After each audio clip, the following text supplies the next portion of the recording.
The ides of March are come. Aye, Caesar, but not gone. Hail, Caesar, read the schedule.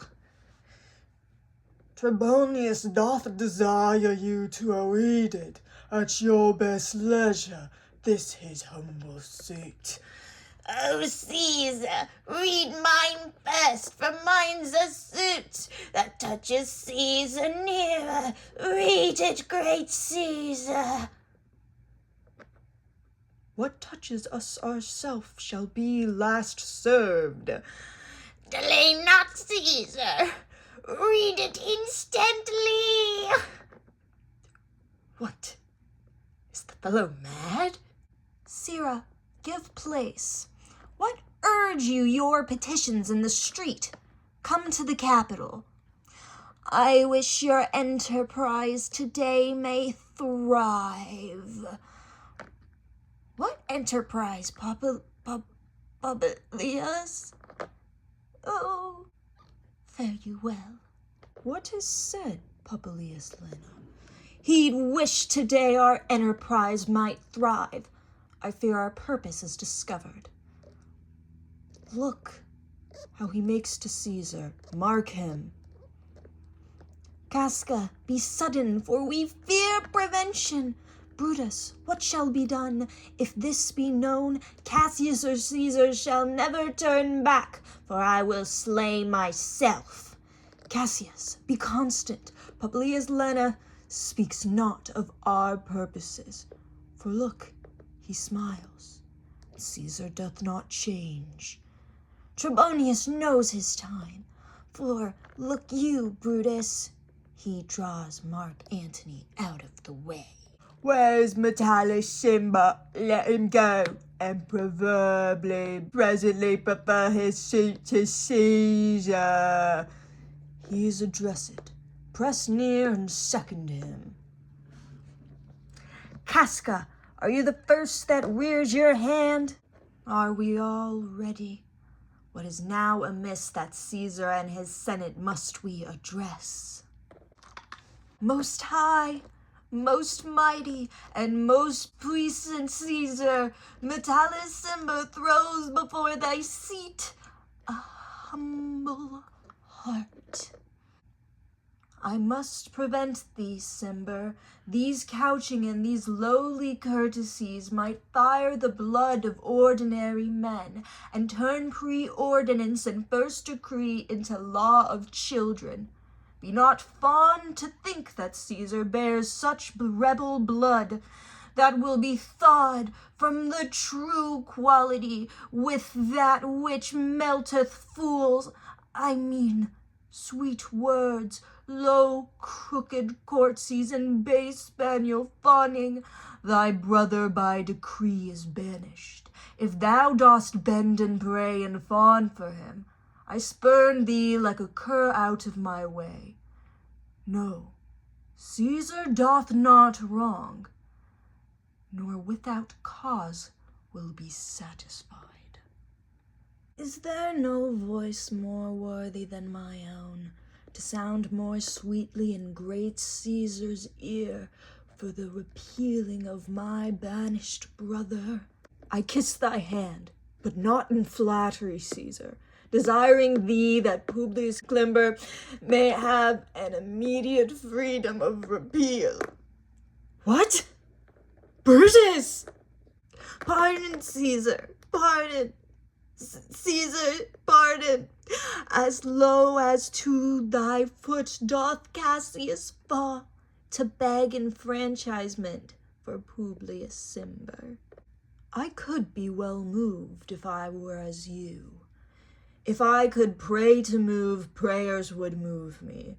But I am constant as the northern star. For those true fixed and resting quality, there's no fellow in the firmament. The skies are painted with unnumbered sparks. They are all fire, and every one doth shine. But there's but one in all doth hold his place. So in the world 'tis furnished well with men, and men are flesh and blood and apprehensive. Yet in the number I do know but one, that unassailable holds on his rank, unshanked of motion, and that I am he. Let me a little show it, even in this, that I was constant climber should have been banished, and constant do remain to keep him so. Oh, Caesar! Hence wilt thou lift up Olympus? Great Caesar, Doth not Brutus bootless kneel?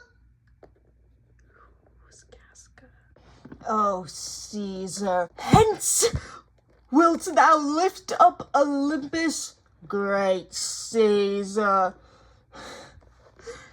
Doth not Brutus bootless kneel? Speak, hands for me! Et tu, brute, then fall, Caesar.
Oh, I've been recording this whole time.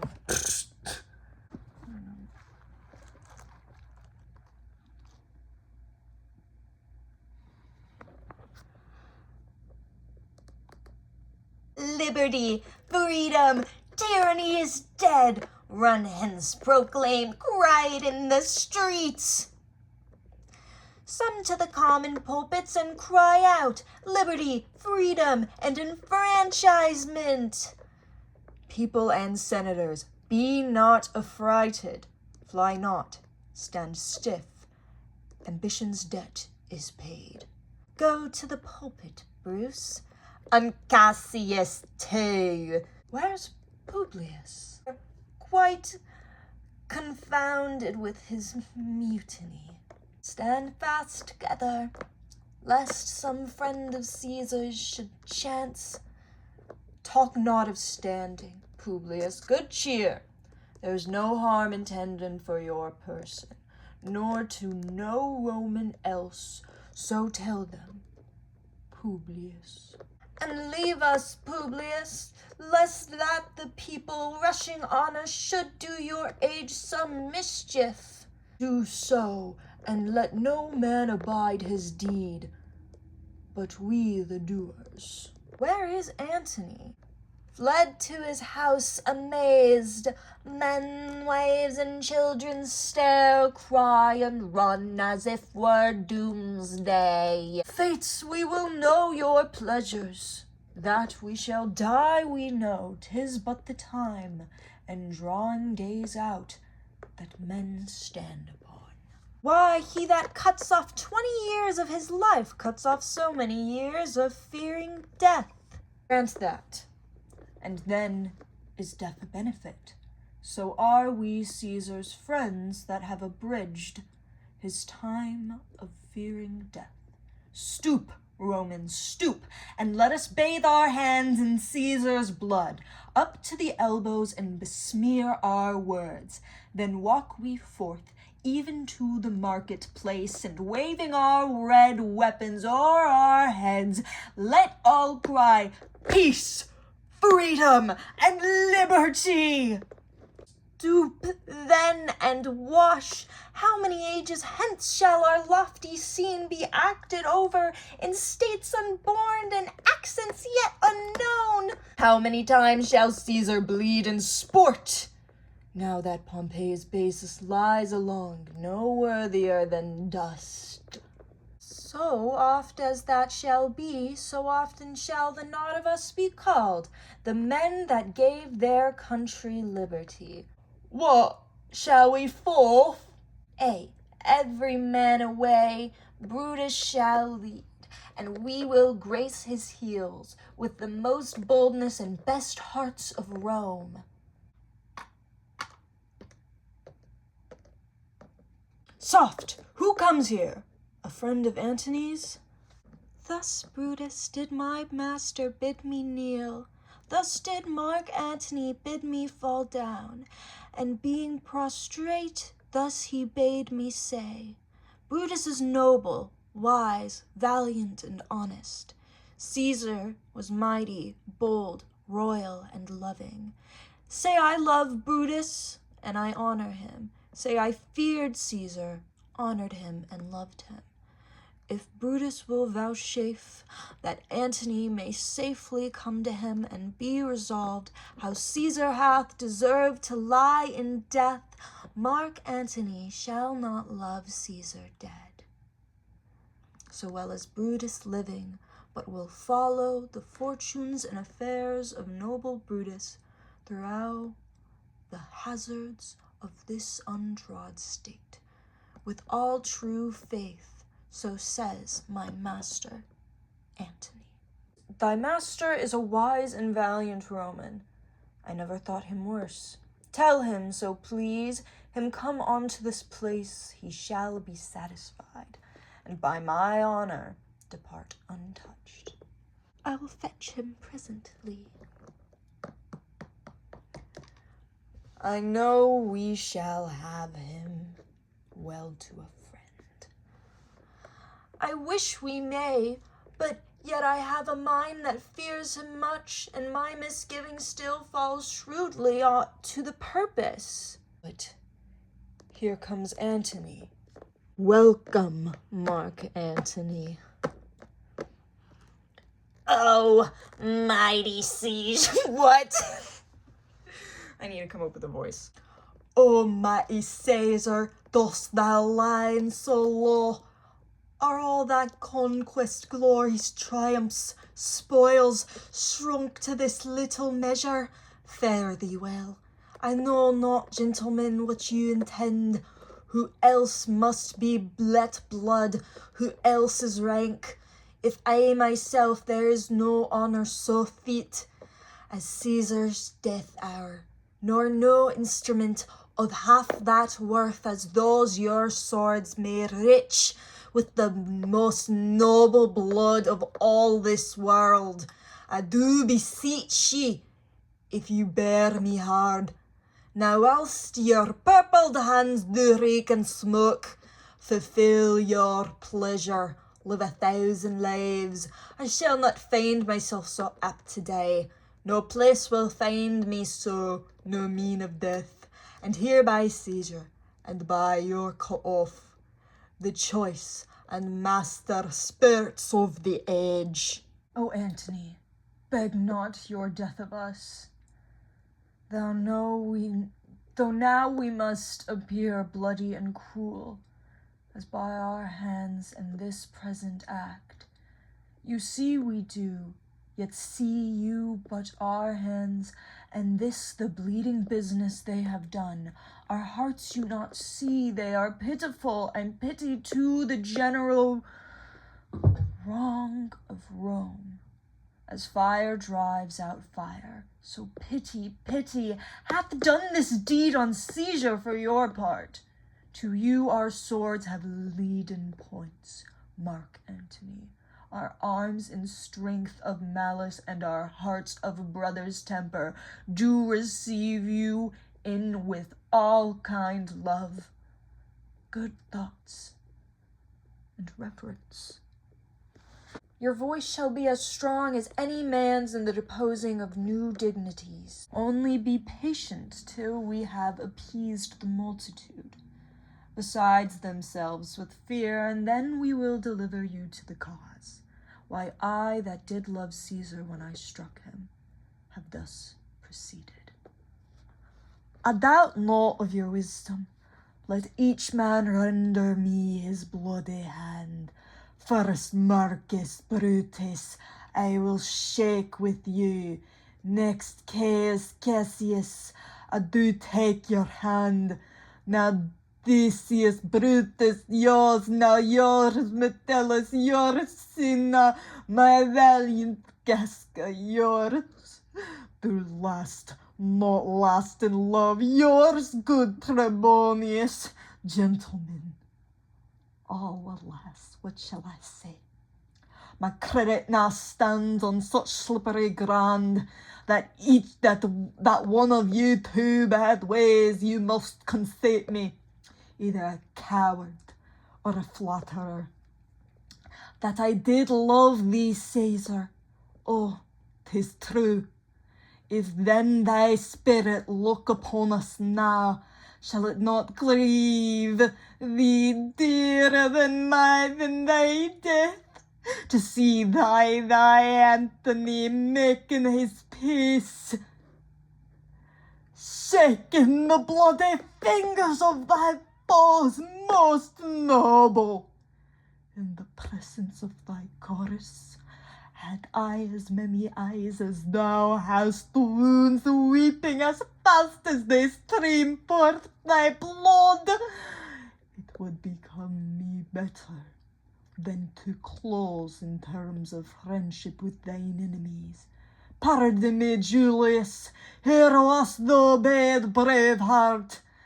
Here didst thou fall, and here thy hunters stand, signed in thy spoil, and crimsoned in thy lath. O world, thou wast the forest to his heart, and this indeed, O world, the heart of thee. How like a deer stocken by many princes dost thou lie here. Mark Antony, pardon me, Caius Cassius, the enemies of Caesar shall say this, then in a friend it is cold modesty.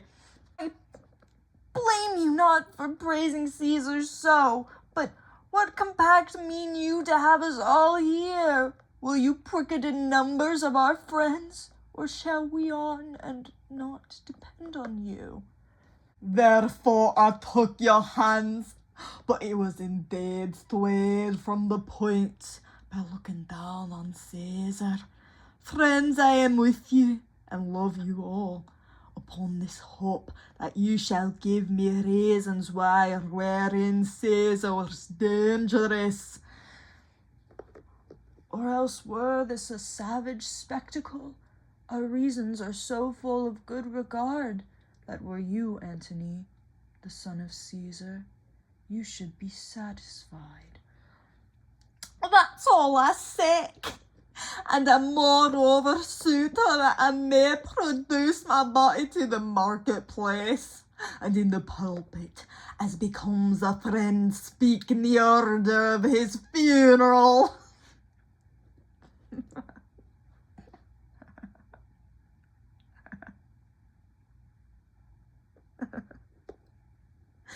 You shall, Mark Antony.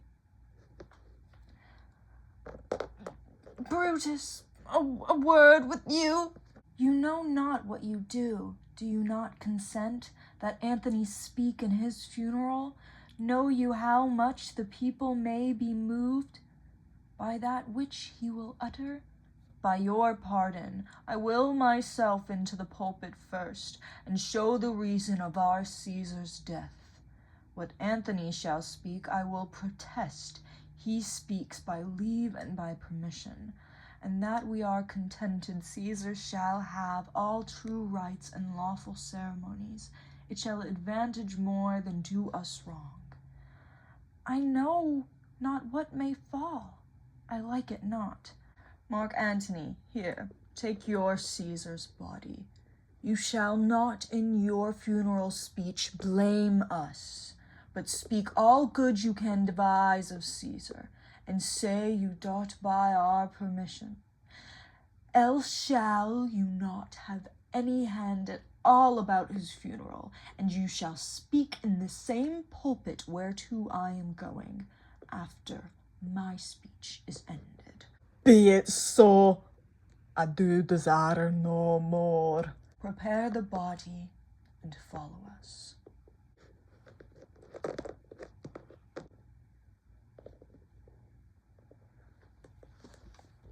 Oh, pardon me, thou bleeding piece of earth, that I meek and gentle with these butchers.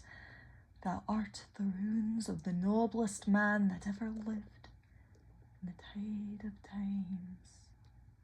Woe to the hand that shed this costly blood. Oh, for thy wounds now I do prophesy, which like dumb mouths do up their ruby lips, to beg the voice and utterance of my tongue. A curse shall light upon the limbs of men. Domestic fury and fierce civil strife may cumber all the parts of Italy. Blood and destruction shall be so in use, and dreadful objects so familiar that mothers shall smile when they behold their infants quartered with the hands of war, all pity choked in custom of fell deeds, and Caesar's spirit ranging for revenge. With ache by his side, come hot from hell, shall in these confides with a monarch's voice cry havoc, and let slip the dogs of war, that this foul deed shall smell above the earth with carrion men, groaning for burial. Ye serve Octavius Caesar, do you not? I do, Mark Antony. Caesar did relate for him to come to Rome. He did receive his letters and is coming, and bid me say to you by word of mouth, O Caesar! Thy heart is big. Get thee apart and weep. Passion I see is catching for mine eyes. Seeing those beads of sorrow standing thine began to water. Is thy master coming? he lies tonight within 7 leagues of Rome. Post back with speed, and tell him what hath chanced. Here is a mourning Rome, a dangerous Rome, no Rome of safety for Octavius yet. Hie hence, and tell him so. Yet stay a while. Thou shalt not back till I have borne this corse into the marketplace. There shall I try in my oration of the people take the cruel issue of these bloody men, according to the which thou shalt discourse to young Octavius of the state of things. Lend me your hand.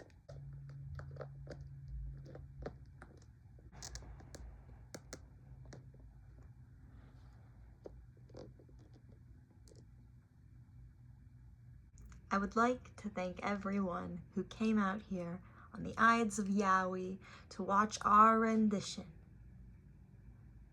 of this excerpt of the Tragedy of Julius Caesar by William Shakespeare. If this was your first time watching, I hope that you spent your entire time with your peepers glued to the screen. Glued. You know who really enjoyed this? You know who really enjoyed this? Dan and Phil! Yeah! Special guest stars, Dan and Phil are here! They came and watched my show that I put on! They're by Dan and Phil! And Dan and what'd you think of the show, Dan and Phil? What'd you think of the show? Well, I thought it was just mighty fine, amazing. Wow, thank you, Dan, thank you.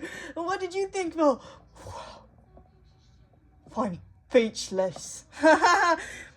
That's Fanglish for I'm speechless. I hope you had a good time. This at